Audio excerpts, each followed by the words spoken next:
Good afternoon and welcome to this edition of the People Progressing podcast. And I've been so excited to get Craig Smith, the pastor from Mission Hills Church, on this podcast. Talk about progressing people. He's one of the most amazing speakers and men that I've ever witnessed helping people progress. So I'm really excited to have you on, Craig. I just start this out by asking you, like, where do you grow up? What'd you do as a kid? Some of the influences you had that kind of led you to where you're at. Sure. Yeah. Well, it's great to be with you, Joe. Yeah, it's an honor. I would say that I have always dreaded the question, where did you grow up? Because I didn't really have a hometown. My dad was a military officer. He was involved with the Air Force intelligence, actually. And so we bounced around a fair amount. Spent a lot of time in Ohio, both before and after a 3-year stint in Asia, where he was located out of Japan. So I don't really have a hometown, but I actually think that was pretty influential in my growing up years because I loved America, very patriotic because we're a U.S. military Yeah. family, but also grew up in other cultures and appreciating some aspects of that. So I find myself kind of this weird mix of love America, but also I don't know. There's a lot of other countries that are pretty great, and so I have a little bit of a different perspective, maybe on some of the patriotism because of that odd blend. And you ran track and pole vaulted and some other stuff in high school and soccer too, right? Yeah, I was a soccer player from a pretty early age, and again, that was a kind of a military thing that was bigger on bases than baseball. I'm not sure why, but soccer, I think maybe it's because we could participate against teams from whatever nationality the base happened to be located in. So yeah, I played soccer all the time growing up, and then I got to college or high school, and it was actually one of the early conflicts with my dad, who was a great man, but we had a conflict over it because he had this idea that I should just continue pouring into soccer. But I had a coach, high school gym teacher, who was also the track coach, and he made all the students try all the track and field events, which was basically his way of recruiting for track and field. And turns out I was really fast, which I kind of knew. I wasn't a great ball handler in soccer. Most of my success came from the fact that I was really fast. And he sort of saw that and then kind of drafted me in. And my dad really wanted me to concentrate on soccer, but I just felt this kind of tug to give track and field a try. So I did both of those in high school. And then you went to if I remember right, you went to Kent State, but I did. you weren't really into being a pastor at that time, correct? No, not at all. No, I actually, so the first thing I can remember wanting to do was fly F-15 fighter jets. There were Wow. always F-15 squadrons located on the bases where I was growing up, and that was always what I wanted to do. And then middle school, I had that day. I don't know if your listeners may remember back in the old days that you'd go into school and they'd give you these vision tests, including this one where you'd stick your head up against this thing and you're supposed to tell them, where's the apple? Is it here or there? And then depending how you did, there were other tests, and they kept having me do other tests, and I started to get this little nagging sense that something was wrong. This was more tests than I was used to, and they eventually told me that I was I always get it wrong. I think I was farsighted because I was nearsighted because I could see near but I couldn't see far, and that was a huge problem for F-15 fighter pilots. Yeah, yeah. And in those days, there were no surgeries that you could take that would get you back into the program. So I realized that wasn't going to happen. My next field was quantum physics. That's what I thought I was going to do. And then had an experience late in high school where I really had a pretty profound experience with God and felt myself moving more towards a ministry focus, but it was going to be music ministry. Okay. I was into music at the time. And so I actually went to Kent State University and got a degree in audio engineering as part of the radio television production program, with the idea that that would give me some skills as I pursued music kinds of things. But yeah, I did not go to college with the idea of being a pastor at all. So when you transition to this, Craig, this is what's fascinating to me. What was it? What was it that said, this is where I need to do? I need to be a pastor. I need to learn more about the Bible. I need to understand. You have the most unbelievable knowledge and understanding of the Bible of anybody I've ever been around. And it's pretty amazing to me. Where did that transformation come? Where did that where you made that leap into that? Yeah, well, that's very kind of you to say. Um, there are a couple things. The short version of it is that I was engaged to my now wife, Coletta, as we were ending college. We've been involved with a ministry called Campus Crusade for Christ at the Yeah. time. It's Yeah. now called Cru, because somebody figured out that Crusade's probably not a great thing to call your ministry if you want to have a positive reaction, right? And we were really thinking that what we were going to do is we were going to take a band on staff with Cru and do kind of a traveling deal, working in local high schools and those kinds of things. That required raising money, and I didn't have the money or the background in that, so we thought that's going to take a while. And as we were kind of contemplating that process, the guy who led a Bible study that I was in, he was the Cru staff member, said, "Hey, I got a friend who's leaving a church position, and I think you ought to apply for it. It's a youth pastor position." I was like, I really have no interest in doing youth pastor in a church at all. But we kind of checked it out, and I'll be honest, I wish that I had some experience where I could say, well, this bush caught fire and a deep voice told me that I had to do this, but it was actually quite a bit more utilitarian than that.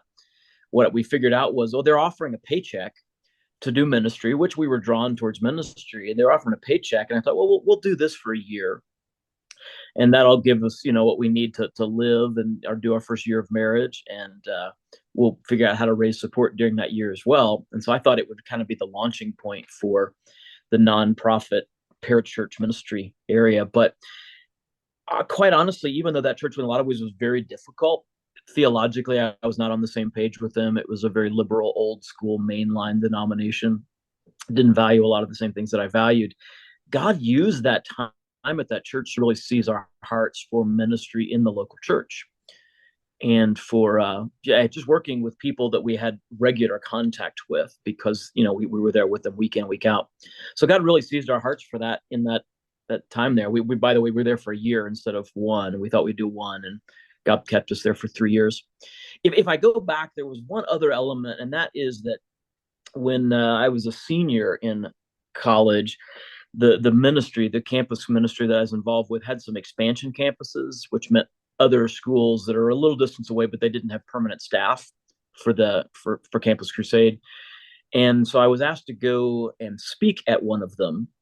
And I was like, well, I don't really speak. I do music. I can go lead music and lead worship. And they said, well, yeah, we really need you to do the talk too. And I said, I don't really do that. Can I? But just wrote some new songs. Can I do my new songs? And then I'll do a little devotional message. And they're like, yeah, okay, fine, do that. So I went. I was all excited because I had a couple of new songs I was excited about. And so I did that. And I thought the response was pretty good. And then I gave my little devotion. And afterwards, nobody wanted to talk about my songs. It was very disappointing. I was talking to people afterwards, and they were like, "Oh, what you said really kind of stirred something. It made me think this, or oh, that it turned on a light bulb. So I'm thinking now this." And I'm like, "Yeah, that's great. What do you think about the song? All right, what do you think about that song?" And nobody wanted to talk about my songs. They wanted to talk about my teaching, and that was actually, as I look back on it, it's very frustrating at the time. But as I look back on it, I go, that was one of the moments that I started to realize at least, that God had given me a gift for teaching. And so that combined with some things in that first church ministry ultimately led Coletta and I to go, I think we're going to be in church ministry for the long haul. And to do that, I need some more training. We knew enough of what we didn't know at that point. So that's how we moved to Denver in the mid-90s to go to Denver Seminary. And then God opened some doors, and I ended up doing a Ph.D. in New Testament. I've always had a little bit of an academic bent, but it's sort of a progressive process that led me to that point with that level of familiarity with the Bible and theology and those kinds of things. Yeah, it's like I said, it's helped me understand the Bible so much more. And I have to ask you this question. When you made that decision to go to Denver Seminary, that was not an easy decision for you and Coletta. I mean, that you're moving from one place across the country, basically. You're jumping into something you kind of think you want to do it. You're not totally 100% sure. What pushed you? What What gave Craig the confidence in Craig to do that? Yeah, I don't know that it was confidence in Craig. I think on some level it was confidence in God. Okay. You know, we'd been through enough things at that, even at that point, to understand that God could be trusted, that He was good. That didn't make things easy, but that He can be trusted. So that was a big piece of it. To be honest, too, there's a very non-faith answer to your question, Joe, and that is that I grew up moving every few years. So the Yeah. idea of uprooting from one place and moving to another did not strike me as a major issue. It just wasn't scary because we'd done that every couple of years growing up anyway. It was a much bigger deal for my wife. My wife actually, when they brought her home from the hospital when she was born, they brought her into the house that I took her out of when we got married. So that idea of moving constantly had never been part of her life. So I think it was a scarier thing for her. But she's a woman of amazing faith, and she believed that God was in this and calling us to make this move, and she trusted me in my leadership, and so it wasn't a contentious thing. I just think as I look back on it, I'm like, for me, I was like, well, yeah, we were in Cincinnati at the time. We've been in Cincinnati 3 years. It's time to move. Yeah. Yeah. So when you started seminary, was there like a moment when you were in your first classes there, you were like, okay, I know I'm in my purpose now. I know that this is where I'm supposed to be. Yeah, it's funny. I don't know that I would say there was a moment. I mean, I'd already been inclined towards academic sorts of things on one level. I guess I'm probably curious by nature, which makes me a learner by nature. I've always been that. And so when I first found myself as a youth pastor, I was like, well, I'm leading church ministry. I guess I ought to read some theology books. So I just got some theology books and read them. And I found that I enjoyed that. But it was part of that sort of package. I'm just generally curious and I generally like learning. So I already kind of knew that. I think probably, it's funny when you go to seminary, a lot of times people will, there's a standard joke people will make. And the joke is they go, oh, you're going to cemetery? Oh, I'm sorry. I mean seminary. Yeah. The idea being that you go to this academic place and it will just suck the vibrancy and the vitality out of your personal relationship with Jesus. That was just not my experience. I think even within the first couple of months, I found myself growing personally and in my relationship with Jesus, probably a way I'd never experienced before. See, for me, right thinking comes before right living. It's when I understand things that allows me to Okay. live. And I don't think everybody's wired that way, but for me, that first year of just kind of intense reflection on the Bible and learning theology and different people's experiences, Christian history and all that stuff, it just was a really spiritually vibrant time for me. So I think that probably was not a light bulb moment, but the light gradually dawned until I realized, oh yeah, this is day and this is where I'm supposed to be. Yeah. And then did the light bulb kind of go on when you got to share that with others then? When you got to share your knowledge and what you were learning at Denver Seminary to get that knowledge to someone else, to get them to get the light bulb to turn on? Yeah, I to be honest, I look back on I look back on some of the teaching that I did when I was still in seminary, and I would love to go back and punch myself in the face because I subjected way too many people to way too much detail that honestly they didn't have any interest in, and it wasn't helpful to them. One of the things that I've grown in over the years, I think, is the ability to go, hey, this is interesting to me, and probably it's important if you think about a message you're going to give as the tip of the iceberg. All this background stuff it's the ice under the water that pushes that up, and I need to know all that to be confident that I'm not going to say in the name of God something God never meant to say. But the reality is 99% of people don't need all of that. And so yeah, I look back and I'm like, yeah, I subjected a lot of people to way more stuff than they needed. But I think what I began to realize is that God had given me a gift for distillation, for want of a better term, the ability to distill things down to their essence and to take what's really complex and confusing and to, without dumbing it down, to clarify for people, here's what matters and here's what that means. I've always kind of been a big analogy of a big fan of analogies. Yeah, you're great at it. Well, I appreciate that. And I look back and I'm like, I've always kind of done that naturally. I've always sort of searched for the ability to go. It's kind of like this thing that you're familiar with. It's funny actually. I had lunch just recently with the guy that I went to seminary with, and we haven't had any contact in the last 20 years. And he said kind of a thing that took me back. He was talking. He and his wife were together with my wife and I, and he said to my wife, "Hey, I don't know if you know this, but like we would sit in these seminary classes and just be so confused. And then afterwards, we'd go find Craig, and we'd say, "What did that professor just tell us?" And he would kind of walk through the stuff we really needed to know. And it's funny. He said that, and I was like, I don't remember that at all. Like I totally don't remember being that guy. But I've had a couple conversations like that. So I think even back then, I was beginning to realize that that's kind of my niche. I mean, there are people who know so much more about the Bible theology than I do. There are people who are so much smarter than I am. Where I'm gifted is I have the ability to get that.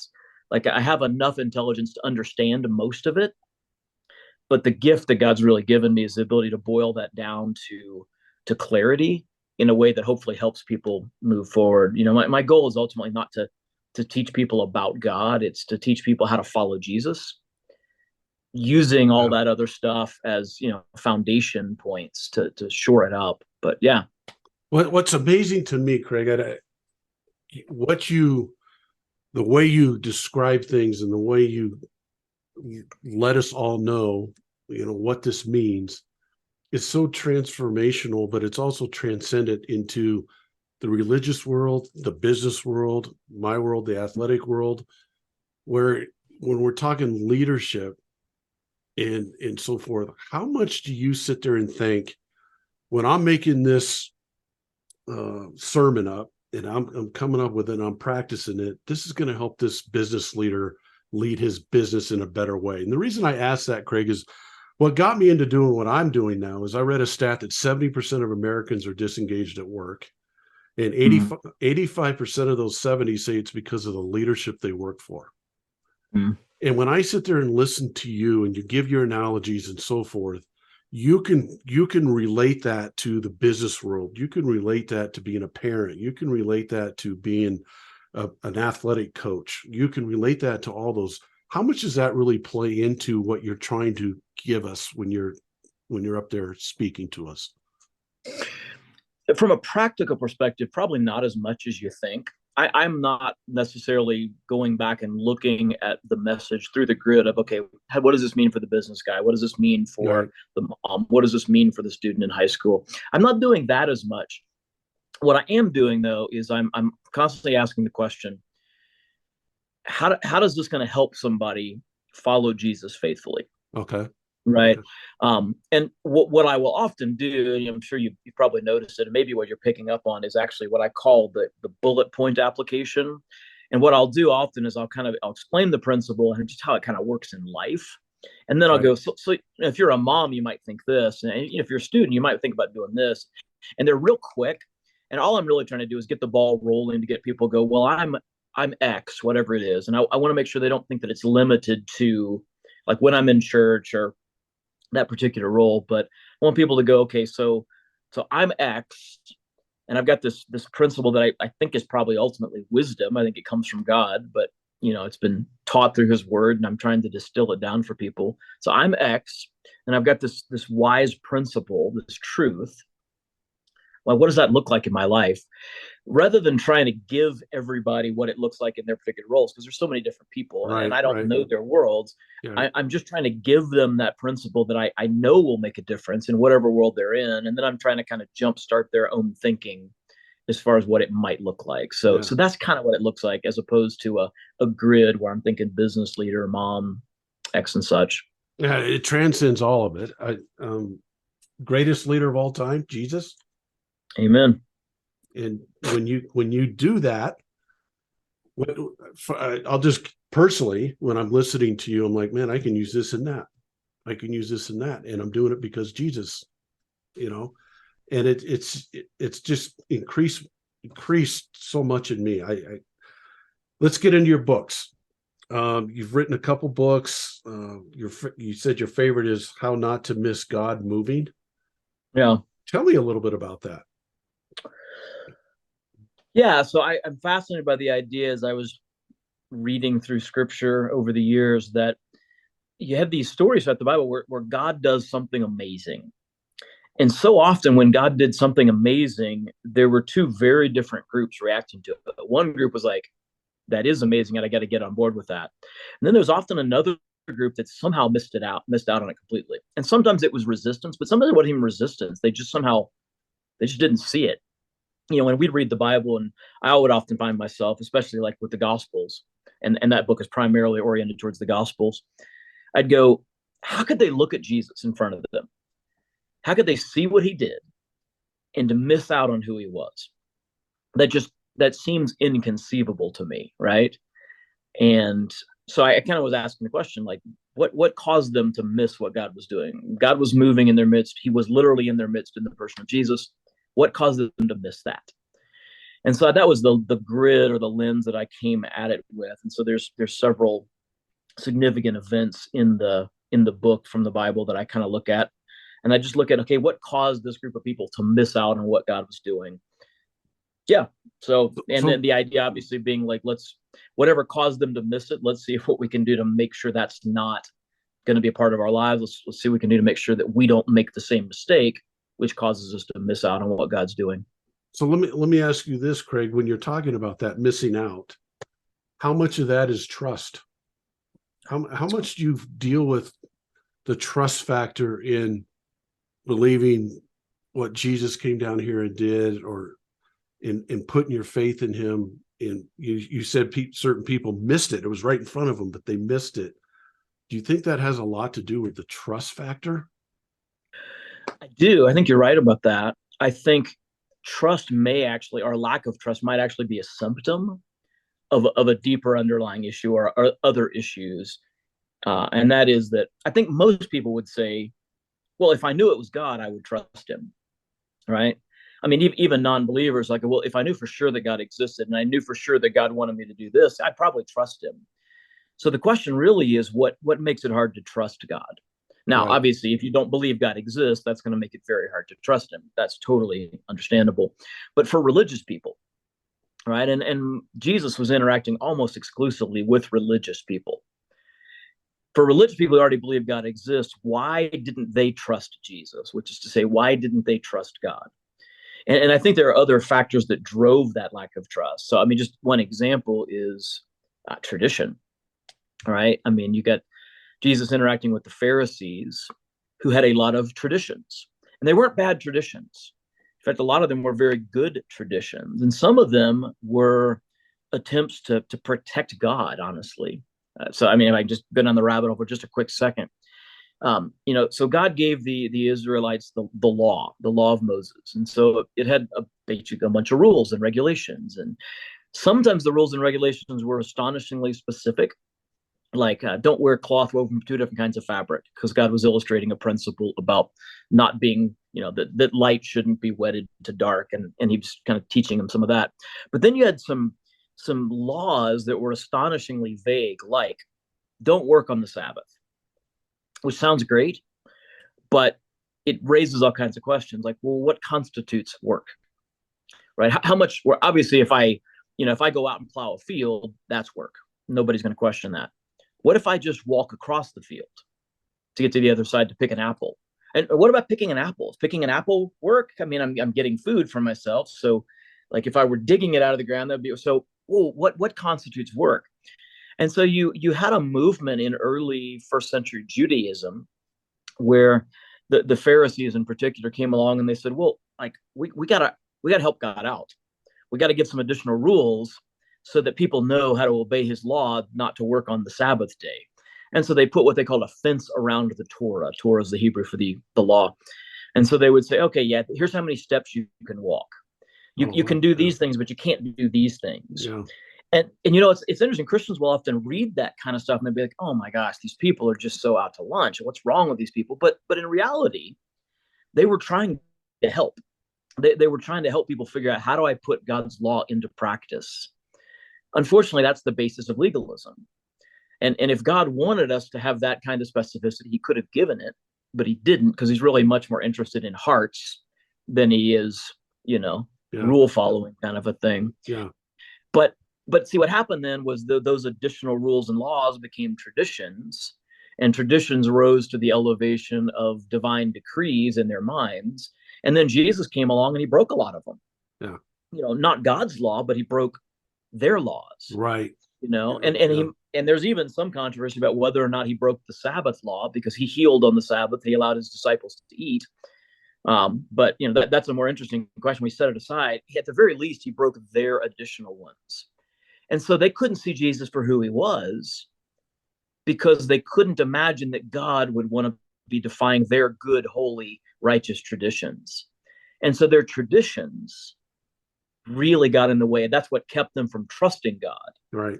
And it was their lack of trust that really caused them to miss out. So I'm going to bring that to now. Okay. You have you have somebody that comes to you and says, I just have a hard time trusting God, or I have a hard time trusting there is a God. I have a hard time trusting the whole process. One of the things that I see in you is that 100%, I guess I shouldn't say 100%, but I'm not putting words in your mouth. Trust. How does when someone comes to you and says that, I'm not sure I'm trusting this, I'm not sure that I'm trusting there's a God, or how do you respond to that? So a couple things. First, I'm always going to ask the question, why do you think that is? What is it that makes it hard to trust God? And it's interesting. Sometimes it seems intellectual, like I'm not really sure God exists. Okay, why is that? Let's keep asking the questions. Let's keep peeling the onion. I'm always surprised by how often, when somebody tells me they don't believe God exists or they don't know that he exists, how often when you follow that back to its source ends up being not intellectual, but in fact interpersonal. And I'm astounded by how often people who don't believe in God have a very let's just call it dysfunctional relationship with their dad. Mm-hmm. Unbelievably common. In fact, I ran across a book a couple of years ago called "The Faith of the Fatherless" by a guy named Vygotsky. It's actually a Jewish psychologist who set out to write a sort of a psychological assessment profile of all the great atheists of history. And to his surprise, what he found is that every single one of them had something in common. They were either abandoned or abused by their fathers. Wow. It's astonishing, to the point that he ended up claiming atheism is not an intellectual position. It's an intellectual smokescreen for a psychological right. Yeah. which is that we associate God with our heaven or the earthly father. Okay. And if we have a bad relationship with our earthly father, if it's dysfunctional in some significant way, we tend to look at God with suspicion, and that leads itself to atheism. I read that years ago, and I was like, well, that's interesting. I can tell you, I've seen it borne out. Almost everybody that I talk to that's like, yeah, I just don't believe in God. If you ask the questions, you go, wow, you got a deep father wound going on. And it may be your trusting God stuff is actually a result of that. So that's part of it. You're always going to ask, let's try to get where that came from. But then you have the people that it's, they believe there is a God, but they're struggling to trust him. And then I tend to think, well, this is an out of shape issue, because I think trust is a muscle. Yeah. Right. Yeah. And we see it. Yeah, we see it in all our relationships, right? The more you trust somebody and they don't let you down, the easier it is to trust them. You're building a trust muscle. And so I often encourage people to go, look, just try trusting God in something small. There are commands that God gives about how we're supposed to live. Some of those feel cultural to us, right? Yeah. Like this is always a controversial one. I don't always go there first, but it's actually a super practical one. God tells us that we should give first, we should save second, and then we should live on the rest. When we're talking about money, be generous first, save up second, and then do your living expenses on the rest of it. That's basic Bible teaching when it comes to money. Well, that's not the way most people live, right? Most people, I live on it first, although live on is a kind of like you don't necessarily need that many lattes to live, but we live on it first, and then we try to save a little bit, and they're like, well, there's nothing left over to be generous. Well, the Bible says actually reverse all that. Be generous first, save second, and then live on what's left after you've done those two things.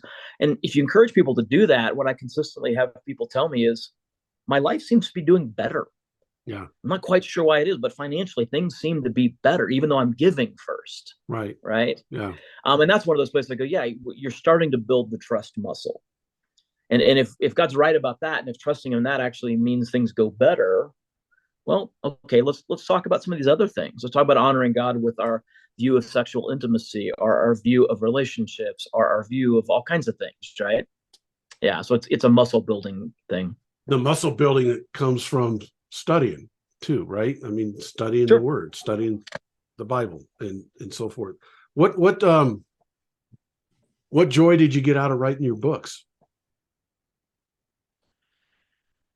Well, it's interesting. The reason I like the How Not to Miss God Moving best of all of them is the first time that I felt like I'd found my voice a little bit.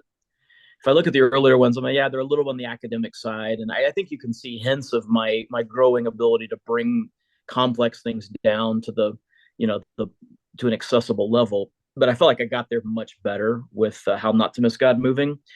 So I enjoyed that about that one. What I like about books is they're scalable. I'm a I'm a scale guy. I'm always kind of going, how can I do this in a bigger way, right? Um, so books are highly scalable.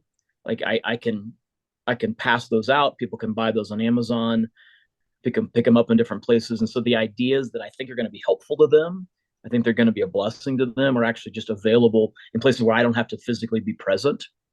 So yeah, what I like most about books is they're scalable. Now, I got this off your website, Craig. So I'm just going to read it. It says, what drives me most in ministry is helping people dig deep into truth and reach wide into the world in relevant and transformational ways. I'm especially excited about helping followers of Jesus speak into strategic intersections of faith and culture. Expand on that. Yeah, I think that the world has changed. America certainly has changed.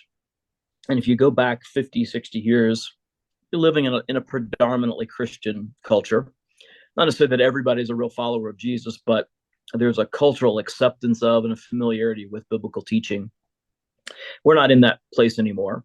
And on some level, that's disappointing. On some level, I actually find that very exciting, because I think you got fewer people who are being inoculated against Christianity, fewer people who are getting just enough of it to be immune to the real thing when it comes.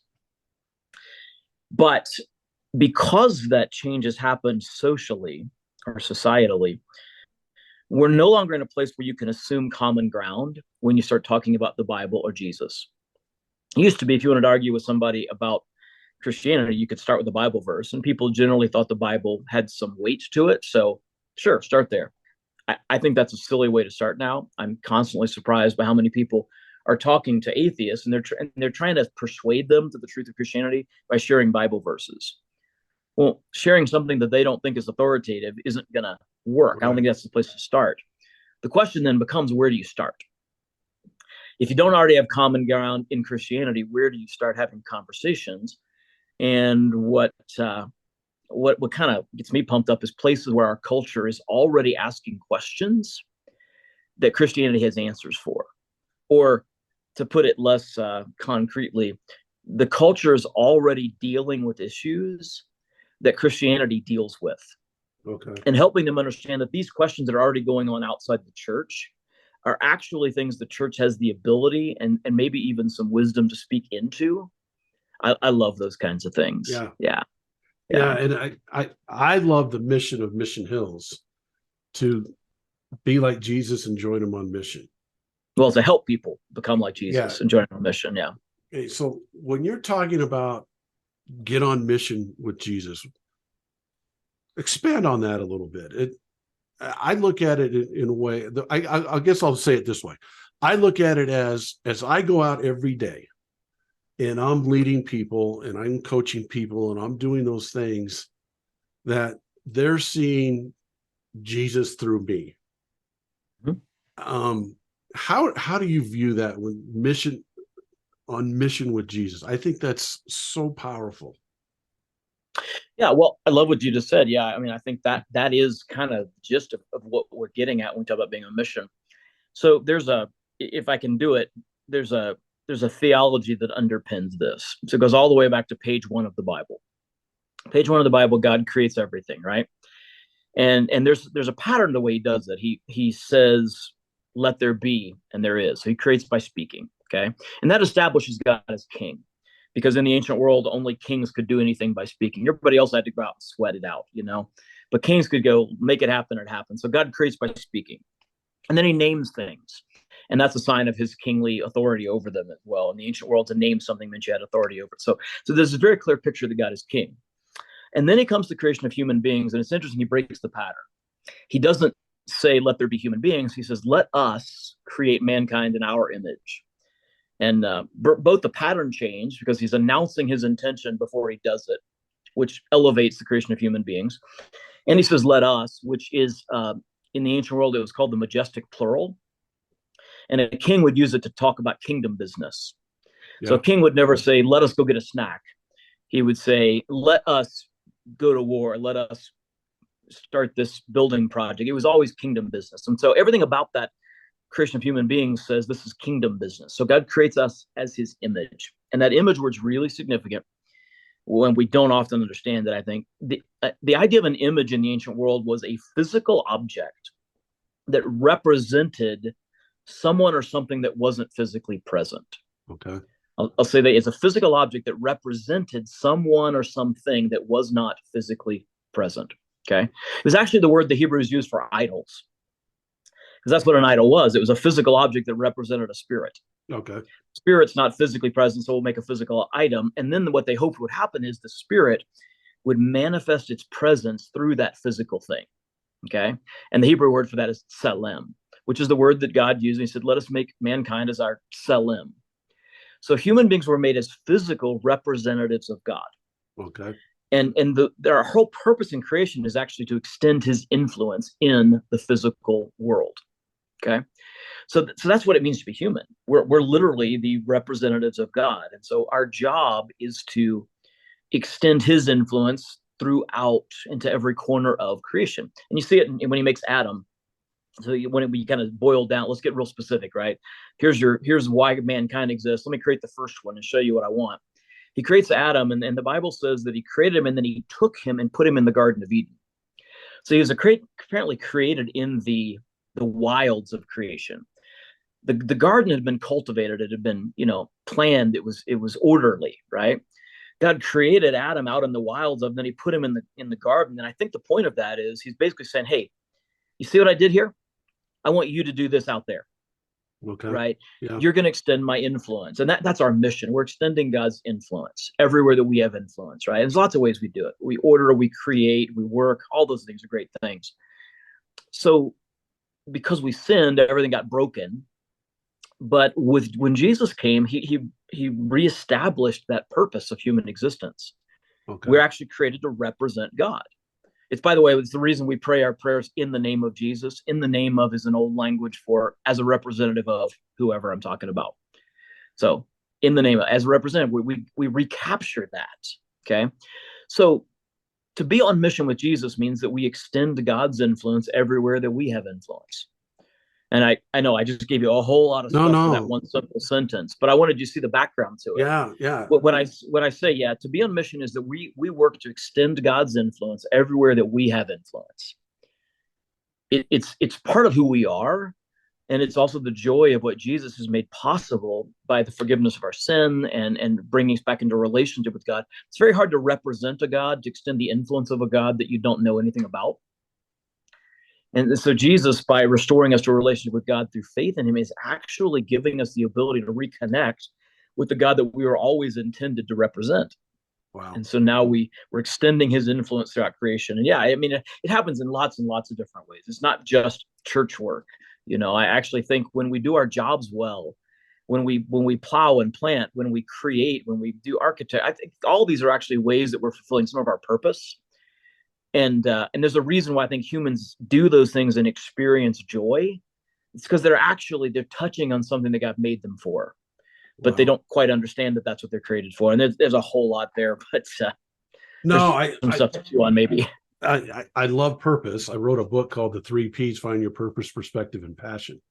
So awesome. I wanted to go into purpose next. Is how do people know what God's purpose is for you? I believe that God created each one of us uniquely in his way, but to go out and do great things. And my job coaching leaders now is really to get people to understand what their purpose is and what their gifts are and use them in the service of others. Yeah. So I love that. How do you talk about, or how do you try to cultivate purpose, like God's purpose for me? Like you kind of found your purpose when you got to work with that first church, and you didn't see your purpose right away when you did that first, you did your songs, but you also did a ministry talk there, and you wanted everyone to talk about your songs and they were talking about your teaching. How do you get that? How do you find that purpose? Or do you ask for it? You look for it? It's kind of like with what your book says. So many people might be missing it. God's putting it right there for you, but you might be missing it. Yeah. I don't know if that makes any sense. That's kind of it totally makes sense. Question. Yeah, totally makes sense. On the big scale, I think one of the first things we have to do is we have to recognize that we're only going to find purpose inside God's plan for us. Okay. We're never going to find our purpose outside of God's plan. And so understanding who God is and understanding what God's intent for creating human beings at all, everything I was just talking about with the image thing, that's a really important start, because it gets you pointed in one direction as opposed to 360 others. Now, right. There's a lot of wiggle room inside of that, because each individual, I think, has particular giftings and experiences and unique talents and all those kinds of things. But I think the first part is understanding God's overall plan for us. And I don't think it's necessarily the case that God's plan always gets super specific with everybody. I think there's often when it came time for me to go to seminary, I had a couple options I was looking at. I was looking at Minneapolis, Bethel Seminary, and Denver Seminary. And I think Denver Seminary ended up being a good choice, but I don't think if I had gone to Bethel Seminary in Minneapolis that God would have been like, "Oh, you're outside of my will, so I'm done with you." Right. I don't think it's always that specific. Maybe some individuals it is, but so there's big picture inside of God's plan. And then I think, honestly, a lot of it is just trying different things and seeing how people respond. Okay. And people responding for me is a big deal. I look back and they clapped at my song, but they seemed to be genuinely leaning in on the teaching. I actually thought the song was way better than the teaching. I actually think that might even be objectively true. But what I thought, and even my professional assessment of it, is irrelevant. How people responded matters, right? I mean, it's a leadership thing, right? How do you know if people leading? How do we know if you're leading people? Are people following, right? Right. Nobody's following. You may not be a good leader, and you may need to lean into figuring out how to be a better leader. So I think how people respond is really key. In church stuff, we talk a lot about spiritual gifts. So when we say yes to Jesus, one of the things that happens is God begins to work in us, and he gives us a spiritual gift. And Christians love to talk about these. And over the years, people have developed spiritual gift surveys. And the idea is, take this survey. It's like the Myers-Briggs or the DISC test. And if you take these, then I can tell you what your spiritual gift is. And I hate those things. Not the Myers-Briggs. I actually like those a lot. But the spiritual gift surveys I hate, because it doesn't involve people. Yeah. Yeah. The only real spiritual gift survey that works for me is give this survey to a bunch of people around you. Right. And have them fill it out for you. Right. And then you might get into some insight into what your spiritual gift is, because I think the spiritual gift is always about how people experience us. Right. And how specifically it's how they experience God through us. Okay. So that business of finding your purpose by paying attention to how people are responding to things, that's a big deal to me. And so I'm always encouraging people to try some different things, right? Because what you think your thing might be, what you want your thing to be, might not be the thing that suddenly people are leaning in on. Right. So now the next question, because this is where I do a lot of my work. once they're in their purpose, staying and living in that purpose is the challenge that we have, because so many outside things are coming at us. It's like I have people put their purpose inside of a circle or a bubble. Then I have them draw arrows at that. Those are arrows that are coming to try to pop that purpose and get us outside our purpose. How I look at you as a great example of someone that has found his purpose, but lives in his purpose every day. How do you do that? Well, I mean, to be honest, I have a huge advantage over a lot of people, and that is that I mean, I have the incredible privilege of leading a church that's very large with a very large staff, which allows me to specialize. Like my primary job is to lead. And there's two major ways I do that, but my main job is to do that high level leadership. It's through teaching and through the decision making and vision casting, those kinds of things. I don't think that's always possible for everybody. I was a pastor in a much smaller church before this, and I did a little bit of everything. I designed the sound system. I did some of the music. I did the graphic design. I did counseling. I did it all. And I knew at the time I'm not good at a lot of these things, but availability sometimes matters more than ability, right? And so I needed to. Even at that church, I was beginning to try to recruit people that were better at those things than I was. And so even at that smaller church, I was gradually moving towards being able to focus more on my purpose stuff.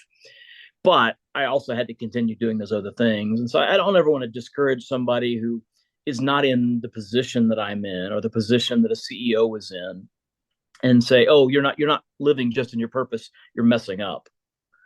I go, what I want to do is I want to help you identify your purpose and try to move small steps towards being able to spend more of your time there. Because that's the first step, right?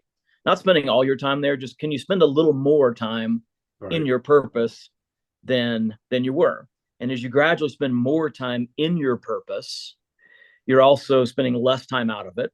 Right. And eventually you may get to the point where you're spending most of your time in your purpose. Right. But it's never going to be completely in your purpose. I don't think that ever happens. I mean, I get called on to do counseling, which is amazing to me because I suck at it. I am not a good counselor, but I got some people in my life that like they need a little counseling, and I'm not going to send them to somebody else. So and I always feel drained after those things. I'm like, gosh, that's definitely not my purpose. It's not what I'm built for. But it's always it's always a reality we have to deal with. Well, I think that's so powerful what you just said, because again, I transcending to business leadership. It's no different. Put yourself in your strengths. I try to tell my business leaders all the time, put yourself in your strength, live in your strength, have other people do the other stuff that you're not as strong at, and empower them, coach them, teach them, lead them, but stay in your strength so you keep in your purpose, because that's the joy of life. And you just described that perfectly. How do you navigate or address sensitive or controversial topics within your life being a pastor? Someone cut you off driving down the highway tonight going home, and you're a pastor, but you're not supposed to get mad at people, but you're still a human. How do you navigate those things? I know that's kind of a simplistic question, but no, actually and I'm glad you clarified it with that. I thought you were thinking more about like culturally controversial kinds of things. No, we don't need to go there. Well, we can go how I handle those too if you want to, but yeah. So on this thing, I'm not perfect. I'm still in process like everybody else. I hope you hear in my preaching not do as I do, but move in the direction I'm trying to move. That's more than anything else. That's what I'm trying to go is follow me only to the extent that I'm following Jesus. And so I'm pretty honest about, hey, I'm still struggling with this. So you mentioned traffic, probably because you've heard me on multiple occasions say the traffic is probably my biggest challenge for my Jesus likeness. You too? Me too. Yeah. So yeah, I'm just honest about that because I'm not perfect. but I am trying to get better, and with God's help, that's actually happening. I look back on my life and I'm like, actually, my even in traffic, the last year has been really good for me.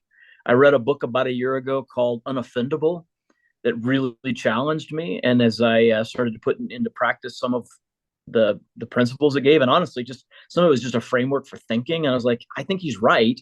I need to think that way. And thinking right has led to behaving better. Not right, but it's led to behaving better. So actually, even over the last year, I found my traffic experience to be much less challenging than it used to be. But there are exceptions to that. So yeah, I try to be honest about that and recognize that I'm in this journey like everybody else, taking small steps and inviting people to come with me. Don't look to me, but look to who I'm looking to, and look in the direction that I'm looking, and let's move together. Okay, so here's how I just took what you just said. You understand it, you're aware of it. So you went and read a book to try to make it better. I think that's the first step, is just awareness, right? Sure, that's good. The second step that is amazing to me is you're vulnerable about it. So you're willing to talk about it, you're willing to say something about it. But the third step is you kind of are okay doing what the book said. You're open to trying new things to make it better. And you're not, the other thing is you're human. I was a teacher before this, and I can't spell at all. So I would have a hard time writing on the whiteboard in front. I never really did it as a teacher. And I would tell my class, I can't spell, guys. I just can't. They're like, you're a teacher. You're supposed to be able to. I'm like, and I would turn around and say, yeah, and I'm human. I have shortcomings as well. Yeah. So being vulnerable about it, I think, really helps you grow from it. I agree. Well, and it's super helpful for other people. Yeah. Who then don't have to feel quite as bad about their own issues. I think pretending that we don't have issues is actually a recipe for staying stuck in them. Yeah. It's like, because what we're really trying to do is we're trying to keep our stuff in the dark. And I have a leadership principle that I use all the time. I say nothing healthy grows in the dark. If you think about it, only really kind of nasty, gross things grows in the dark. So if that's the case, flip it around. Light tends to bring health, but when we're refusing to acknowledge and be vulnerable about our issues, we're keeping it in the dark. And I think you get festering there, but I don't think you get progress there. Yeah, and again, that goes leadership all across the board. Oh yeah, that's all across the board. Just wisdom and people. Now we are drawing close to an hour, and I could spend hours with you. But I have to ask these three questions, and I might have another one after it. But the first question is, I told you what my book is, so I ask everyone those three questions. What is Craig Smith's purpose in life? Yeah, my purpose is to help people follow Jesus. Okay.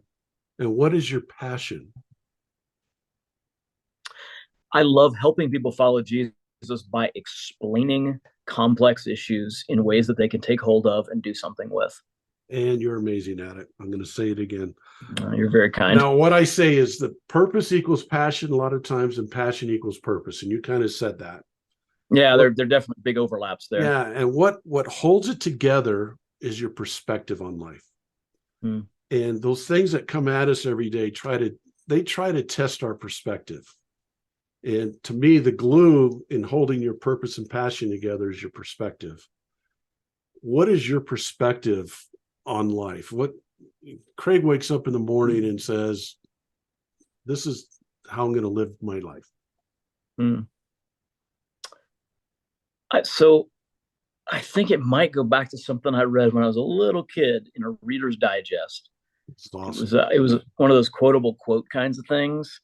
And I just remember it vividly. It's one of my earliest memories, actually. And it said, reach for the stars.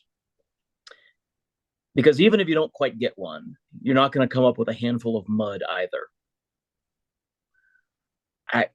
That's always been really influential. Yeah, I mean, reach high. aim higher than maybe even that you think is achievable. You may not get there. That's okay. But you're probably not going to come up with nothing. You actually might come up with, like, maybe you get to the moon instead of the stars, which is pretty stinking amazing, right? Yeah. Reach for the stars. Even if you don't get one, you're not going to come up with a handful of mud. That's been a perspective that I've tried to hold on to. And so I got three quick questions for you. One, you're going out to present. You're going out to give your sermon. What's going through your mind? Are you asking God for guidance? I'm just kind of curious what goes through your mind before you go out on and you present.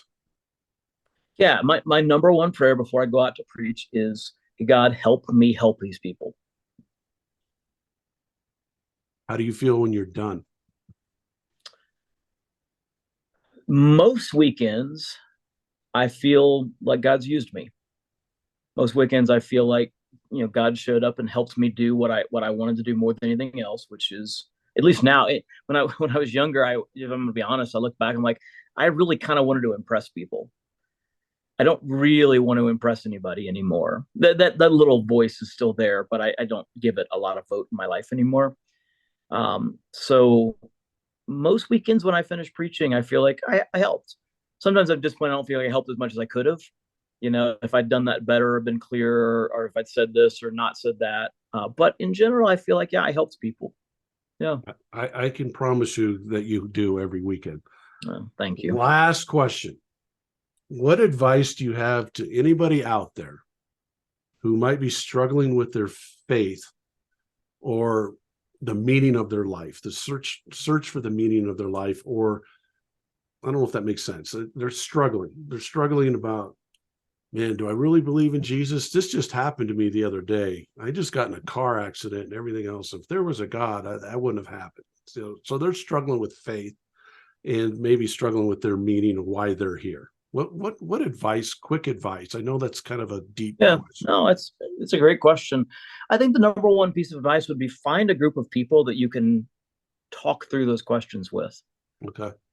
And there's a little bit of a, like, don't just find a group of people who are asking the same questions. I think that's part of it, but maybe find a group of people, maybe some of them at least feel like they have some answers. Like, just a bunch of people asking questions doesn't lead anywhere. But I do think being in a setting, like we do a thing at Mission Hills that I love. It's called Discovering Jesus. Yeah. And it's a conversation-based experience. It's a 6-week experience where it's people who have questions. Like, I think I grew up in a church that really seemed to frown on asking questions. We think that's a horrible mistake, because that's where so much learning happens. So we did this Discovering Jesus thing where people can ask their questions. Now there's some leaders who are facilitating, and they're pointing people to the Bible and going, well, how does what the Bible says here speak to this question that you have? But so, it's not just people asking questions. It's also some people who maybe have some answers. Yeah. But they're letting them ask the questions. They're not just giving answers. They're trying to help them work through the questions. So that's my big piece of advice. Like, don't just keep wondering. It's too important to just keep wondering. Yeah. Ask your questions in a context where maybe you'll get some answers. Yeah. Man, that's powerful.